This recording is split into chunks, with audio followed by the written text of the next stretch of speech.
Welcome to the Revenue Cycle Rundown with Keybridge Medical Revenue Care. Our live show features respected industry experts that will take us on a deeper dive into today's hottest rev cycle topics. We're glad you're here for the rundown. Let's get started.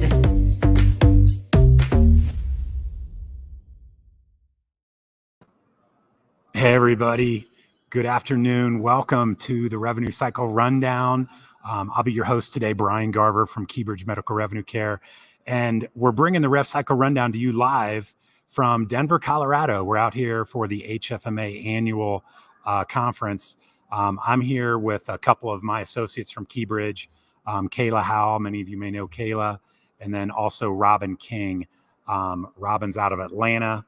Kayla is based out of Lima, Ohio.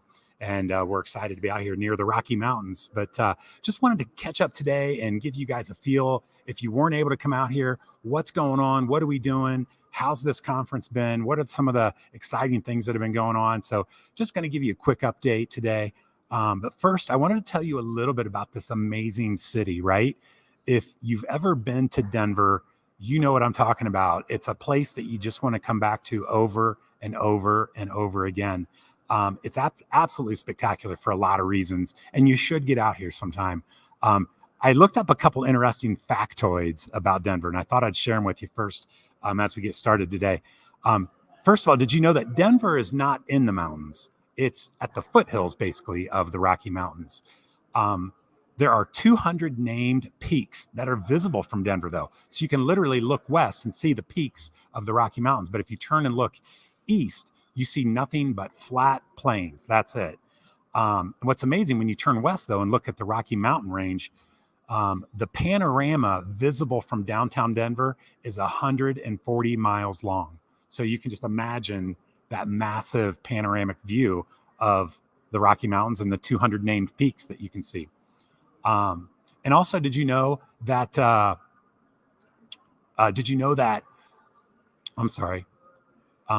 Denver on the state capitol, one of the steps is exactly 5,280 feet high above sea level. So exactly 1 mile. And out here in Denver, if you're a golfer, you want to be out here playing, right? The rarefied air out here allows golf balls to fly further, 10% to be exact. And so do cocktails. They fly a little further. We're finding out. Alcoholic drinks pack more of a wallop than when you're at sea level. Also in Denver, the sun feels warmer because of the thinner atmosphere. But get this, your coffee is actually cooler because in Denver, water boils at 202 degrees, not 212. So kind of crazy. Here's the other thing I wanted to share that I think is absolutely amazing about this. Denver has 300 days of sunshine per year, right? It's located just east of the Rocky Mountains, but Denver has a very mild, dry, and sunny climate with more annual hours of sun than even San Diego or Miami Beach. And in winter, Denver is drier than even Phoenix with an average daily high of 45 degrees, not bad. And that's in February. Golf courses remain open all year in Denver, and they've been played every day, even in January. So just some little fun facts about what's cooking out here. And then also, what's everybody been doing, right? So here we are, HFMA, we've attended when it's been in Orlando or whether it's been, in Vegas or whether, even some of the other locations. But what's everybody doing in Denver? Here's what I found. Providers, vendors, they're taking advantage of the Colorado Rockies, right? Their stadium's within an hour, right? Within 1 mile of right here where the convention center is. So everybody's hitting the Colorado Rockies games, hosting events, catching all that. And then Sunday night, what a crazy night it was Sunday night out here because the Colorado Avalanche won the Stanley Cup, right? And so Sunday night, we're out to dinner with some providers and some friends. And all of a sudden, the streets just fill up with people, thousands and thousands of people out in the streets downtown, screaming and hollering and honking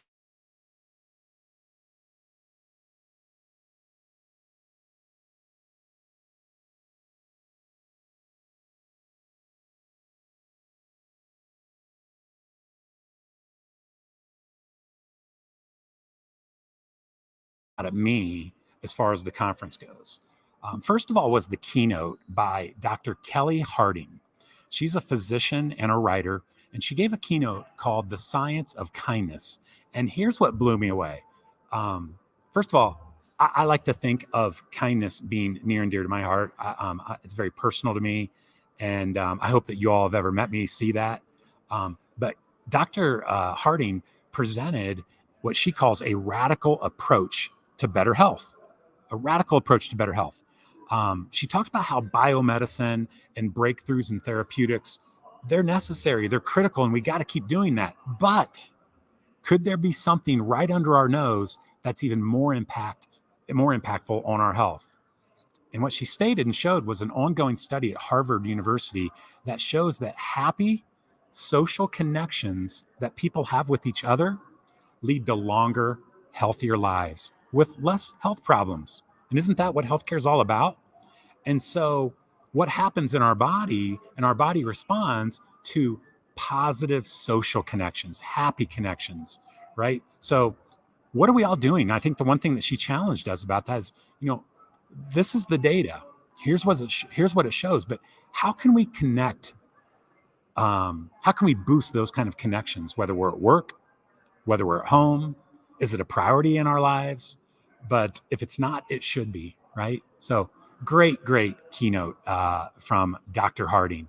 Another one that I was just blown away with was Jamie Davis, who's the executive director of revenue cycle at Banner Health.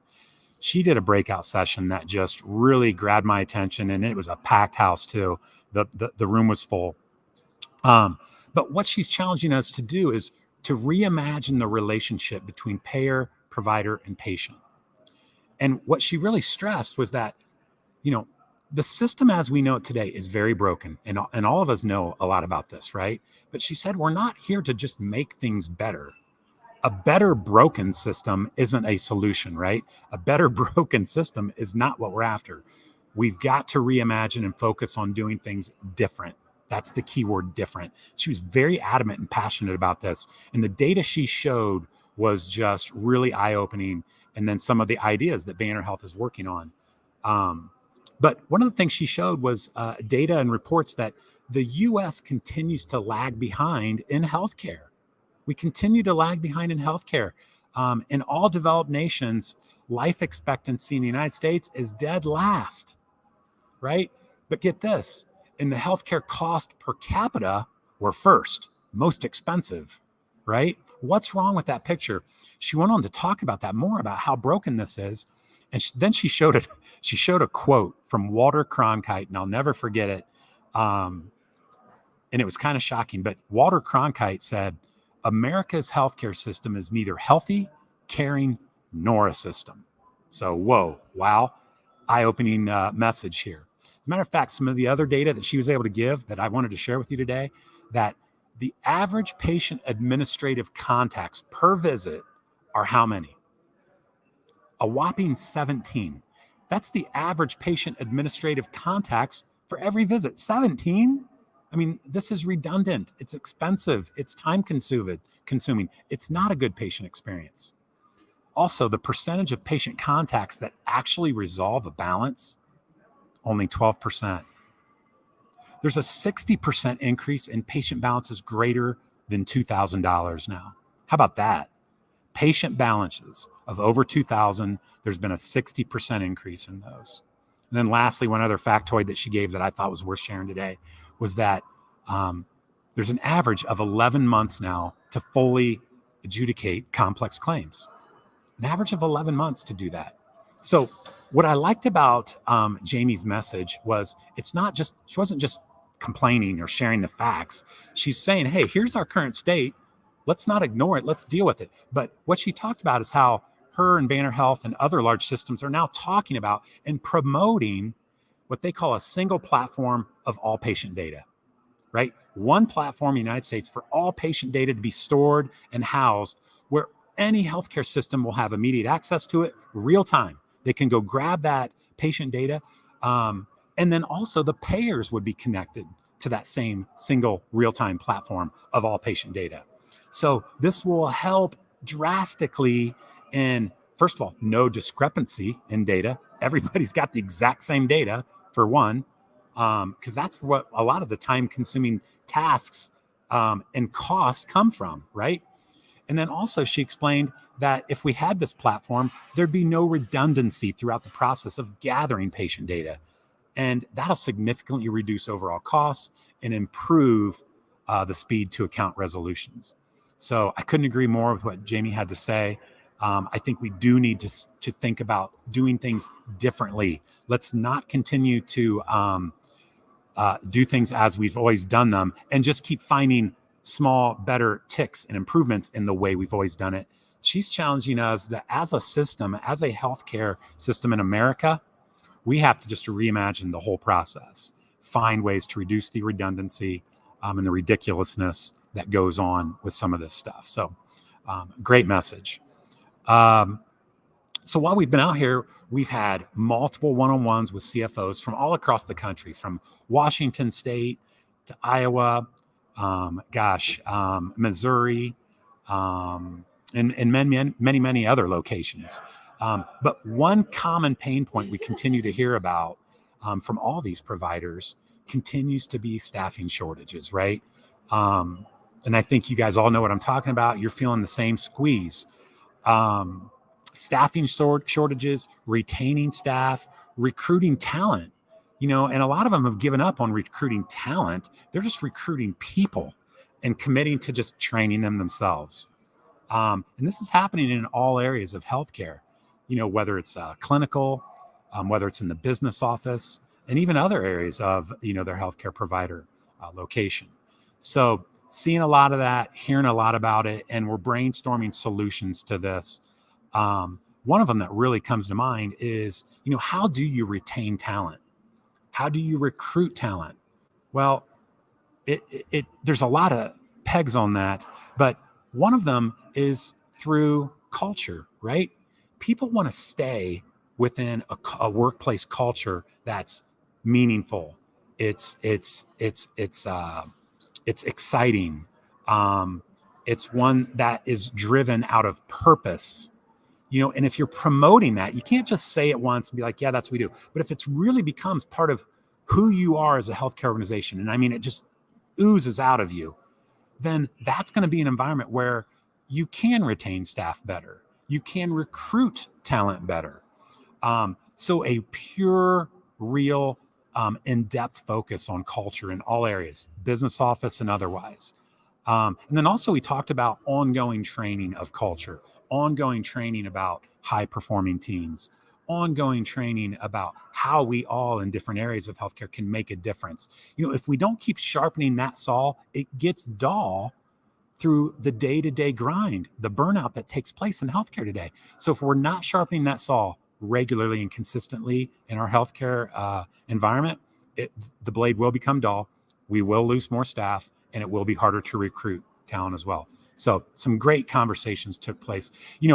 One particular Midwestern healthcare system shared something that was really interesting to me. 3 years ago, he just looked at this.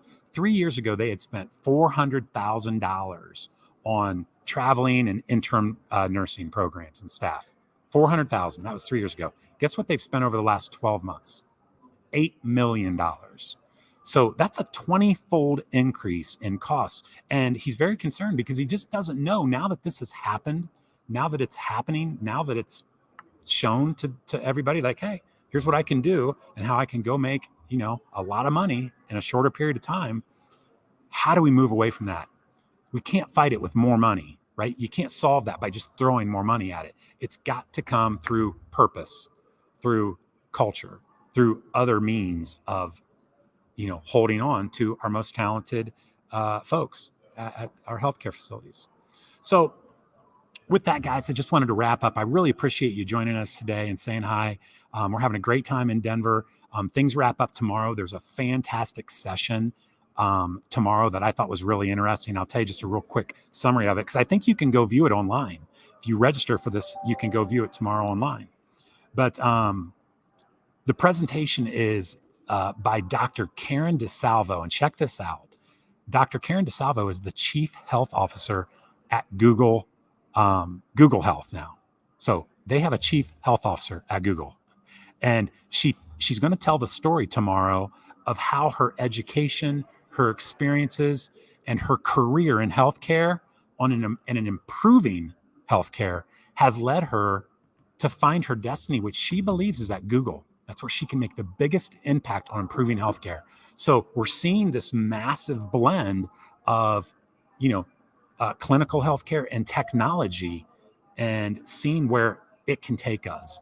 And so I'm anxious to find out what she has to say, but you might be able to tune into, check it out on HFMA's website for the annual event. I'm sure there's a way to check that out.